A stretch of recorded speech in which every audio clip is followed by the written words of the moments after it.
ಈಗ ಏನಾಗಿದೆ ಅಂದರೆ ಪ್ಯಾಲೆಸ್ಟೈನ್ನ ಆಕ್ರಮಿಸ್ಕೊಂಡಿದ್ದರು ಝಯಾನಿಸ್ಟ್ಗಳು.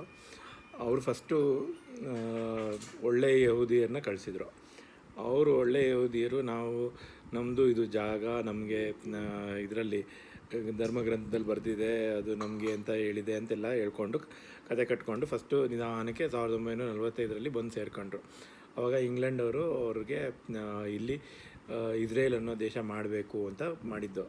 ಒಂದು ಸ್ವಲ್ಪ ಜಾಗನ ಫಸ್ಟು ಒಂದು ಕಡೆ ಒಂದು ತೀರ ಮಾತ್ರ ಅಂತ ಮಾಡಿದ್ದು. ಆಮೇಲೆ ಪಶ್ಚಿಮ ತೀರ ಅಂತ ಏನೋ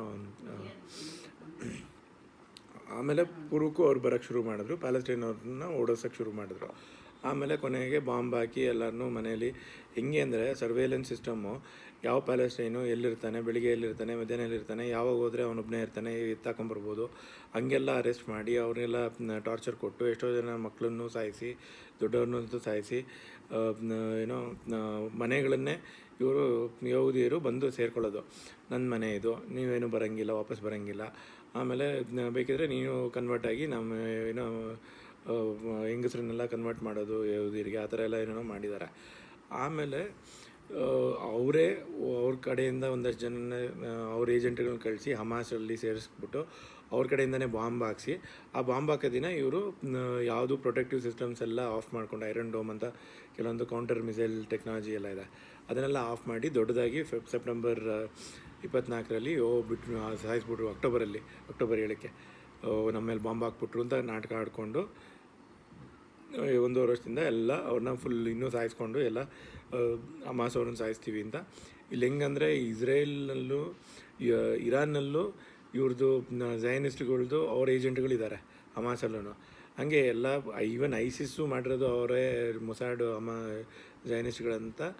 ಅವರು ಎಲ್ಲ ಕಡೆ ಬಾಂಬ್ ಮಾಡೋರು ಮುಸ್ಲಿಂ ಕಂಟ್ರಿನಲ್ಲಿ, ಆದರೆ ಇಸ್ರೇಲಲ್ಲಿ ಬಾಂಬ್ ಮಾಡಿಲ್ಲ. ಹೇಳೋದು ಮುಸ್ಲಿಂ ಆರ್ಗನೈಸೇಷನ್ ಐಸಿಸ್ ಅಂತ, ಬಟ್ ಅದು ಇದನ್ನು ಬಾಂಬ್ ಮಾಡಿಲ್ಲ. ಸೊ ಹಾಗೆ ಇವರು ಎಲ್ಲ ಕಡೆ ಟೆರರಿಸಮ್ ಸ್ಪ್ರೆಡ್ ಮಾಡಿ ಇವರು ಈಗ ಅಮೇರಿಕಾ ಸಪೋರ್ಟು ತೊಗೊಂಡು, ಅಮೇರಿಕಾದಲ್ಲಿರೋನು ಇವನು ಜೂ ಸಪೋರ್ಟೇ ಅವನು, ಟ್ರಂಪು ಎಲ್ಲ. ಸೊ ನಾನು ರೆಕಾರ್ಡ್ ಮಾಡ್ತಿದ್ದೀನಿ. ಸೊ ಟ್ರಂಪನ್ನ ಇಲ್ಲಿ ಪ್ಯಾಲೆಸ್ಟೈನ್ ಮೇಲೆ ಬಾಂಬ್ ಹಾಕು ಅಂತ ಹೇಳೋದು, ಆಮೇಲೆ ಲೆಬನಾನು, ಸಿರಿಯಾ ಅವ್ರ ಮೇಲೆಲ್ಲ ಬಾಂಬ್ ಹಾಕ್ಸೋದು. ಇರಾನ್ ಜೊತೆ ಯುದ್ಧ ಶುರು ಮಾಡೋದು ಏನಕ್ಕಂದರೆ ಅವರು ಆಯಿಲ್ ವೆಲ್ಸ್ ಕಿತ್ಕೊಳ್ಳೋದಕ್ಕೆ. ಸೊ ಆಯಿಲ್ ವೆಲ್ಗಳು ಇವಾಗ ಮೇಯ್ನಾಗಿ ಪ್ರಪಂಚದಲ್ಲಿ ದುಡ್ಡು ಯಾರು ಪೆಟ್ರೋಲ್ ಕಂಟ್ರೋಲ್ ಮಾಡ್ತಾರೋ ಅವರು ದುಡ್ಡು ಕಂಟ್ರೋಲ್ ಮಾಡ್ತಾರೆ ಅಂದ್ಬಿಟ್ಟು ಆ ಜಾಗನ ಏನು ಈ ಗ್ರೇಟರ್ ಇಸ್ರೇಲ್ ಅಂತ ಇವರು ಹೇಳ್ತಾರೆ, ಯೂಫ್ರೆಟಿಸು, ನೈಲ್, ಆ ಮಧ್ಯದ ಎಲ್ಲ ದೇಶಗಳನ್ನೂ ಕಿತ್ಕೊಳ್ಳೋದಕ್ಕೆ ಇವರಿಗಾಗಲೇ ಹೆಂಗೆ ಪ್ಯಾಲೆಸ್ಟೈನ್ ಆಕ್ರಮಿಸ್ಕೋತಾ ಇದ್ದಾರೋ ಹಂಗೆ ಲೆಬನಾನ್ ಆಕ್ರಮಿಸ್ಕೋತಾವ್ರಂತೆ. ಆಮೇಲೆ ಇವರು ಅಯ್ಯೋ ನಮಗಿಲ್ಲಿ ಇರೋಕ್ಕಾಗ್ತಿಲ್ಲ, ನಾವು ನಿಮ್ಮಲ್ಲಿ ಜಾಗ ಕೊಡಿ ಅಂತ ಇಲ್ಲಿ ಉತ್ತರಾಖಂಡಲ್ಲಿ ಜಾಗ ಕೇಳ್ತಾವ್ರೆ, ಆಮೇಲೆ ಅರ್ಜೆಂಟೀನಲ್ಲಿ ಜಾಗ ಕೇಳ್ತಾವ್ರೆ. ಹಾಗೆ ಬೇರೆ ಬೇರೆ ದೇಶಗಳಲ್ಲಿ ಇವರು ಒಳ್ಳೆಯವ್ರನ್ನ ಫಸ್ಟ್ ಕಳಿಸ್ತಾರೆ, ಏನೋ ಒಳ್ಳೆಯವರು ಇವ್ರು ಪರವಾಗಿಲ್ಲ ಸಮಾಧಾನವಾಗಿರ್ತಾರೆ ಅನ್ಕೋತಾರೆ. ಆಮೇಲೆ ಅವ್ರು ಕೆಟ್ಟವ್ರು ಬಂದ್ಬಿಟ್ಟು ನಮಗೂ ಹಾಕಬೇಕು, ಅಲ್ಲಿ ಅರ್ಜೆಂಟೀನಲ್ಲಿ ಹೆಂಗಂದರೆ ಒಂದು ಡ್ಯಾಮನ್ನು ಪೂರ್ತಿ ಒಡೆದಾಕ್ಬಿಟ್ಟು ಆ ಡ್ಯಾಮ್ ನೀರು ಎಷ್ಟೋ ಹಳ್ಳಿಗಳನ್ನ ಕೊಚ್ಚಾಕಿದ್ದಾವಂತೆ, ಕೊಚ್ಕೊಂಡು ಹೋಗಿದ್ದಾವೆ, ಎಷ್ಟೊಂದು ಜನರು ಸಾಯಿಸ್ಬಿಟ್ಟಿದ್ದಾರೆ. ಅಂಥ ಫಲವತ್ತವಾದ ಡ್ಯಾಮ್ ಇದು ಹಿಂದಗಡೆ ಜಮೀನು ಇರುತ್ತಲ್ಲ, ಆ ಜಮೀನಲ್ಲಿ ಇವ್ರಿಗೆ ಫಲವತ್ತವಾಗಿರೋ ಜಮೀನಲ್ಲಿ ಇವ್ರಿಗೆ ಇಳ್ಕೊಳ್ಳೋದಕ್ಕೆ ಜಾಗ ಮಾಡಿಕೊಡ್ತಾರಂತೆ. ಅಂದರೆ ಅಲ್ಲಿರೋ ಪ್ರೈಮ್ ಮಿನಿಸ್ಟ್ರನ್ನು ಇವ್ರ ಏಜೆಂಟೇ ಮಾಡ್ಕೊಂಡಿರ್ತಾರೆ.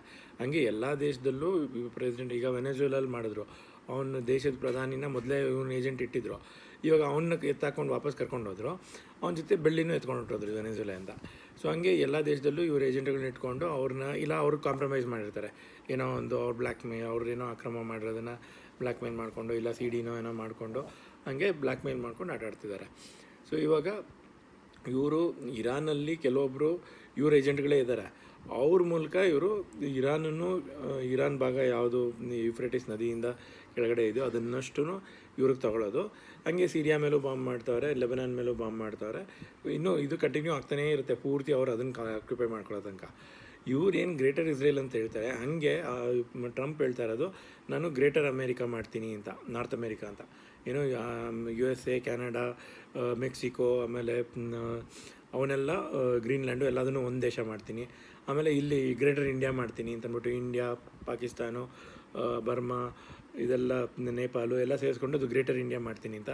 ಹಂಗೆ ನೆಕ್ಸ್ಟು ಗ್ರೇಟರ್ ಆಸ್ಟ್ರೇಲಿಯಾನು ಗ್ರೇಟರ್ ಸೌತ್ ಏನೋ ಚೈನಾ ಅಂತ ಏನೋ ಮಾಡ್ಕೊಳಕ್ಕೆ ಹೋಗಿ ಕೆಳಗಡೆ ತೈವಾನ್ನು ಚೈನಾ ಕೊಟ್ಬಿಟ್ಟು ಆ ಥರ ಮಾಡ್ಕೊಳ್ಳೋದು.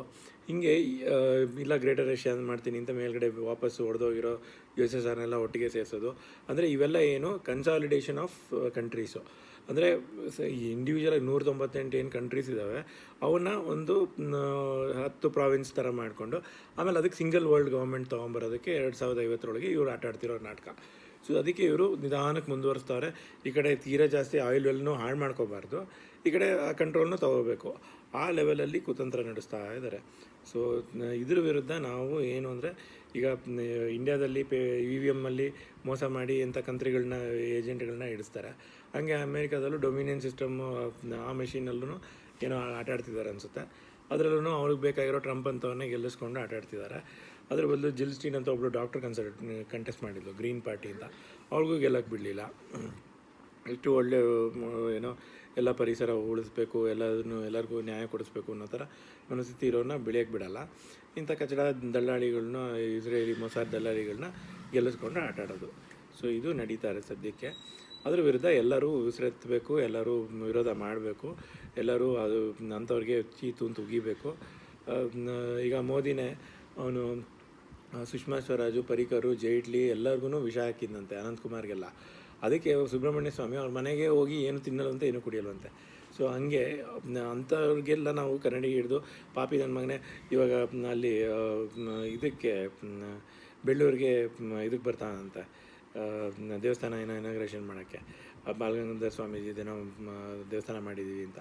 ಸೊ ಅಂಥ ನೀನು ತಪ್ಪು ಒಪ್ಕೊಂಡು ಕರ್ಮ ಕಳ್ಕೊಂಡು ಎಲ್ಲರಿಗೂ ಕಾಂಪನ್ಸೇಷನ್ ಕೊಟ್ಕೊಂಡು ಬರೋಂಗಿದ್ರೆ ಬೆಂಗಳೂರಿಗೆ ಬಾ, ಇಲ್ಲಾಂದರೆ ಬೆಂಗಳೂರನ್ನ ಪರ್ವತ ಥರ ಮಾಡಬೇಡ ಅಂತ ಹೇಳ್ತಾಯಿದ್ದೀವಿ.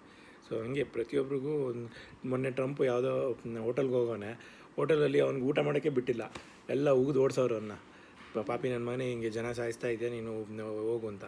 ಸೊ ಅವನು ವೈಸ್ ಪ್ರೆಸಿಡೆಂಟು ಎಲ್ಲ ಹೋಗಿದ್ದಾಗ ಹಂಗೆ ಅವ್ರನ್ನ ಪ್ರತಿಯೊಂದು ಕ್ಷಣದಲ್ಲೂ ಉಗಿದು ಆಚೆಗಟ್ಟಿದ್ರೆ ಆವಾಗ ಬುದ್ಧಿ ಬರುತ್ತೆ. ಆವಾಗ ನಿಜವಾಗ್ಲೂ ಸತ್ಯಯುಗ ಸ್ಥಾಪನೆ ಮಾಡ್ಬೋದು.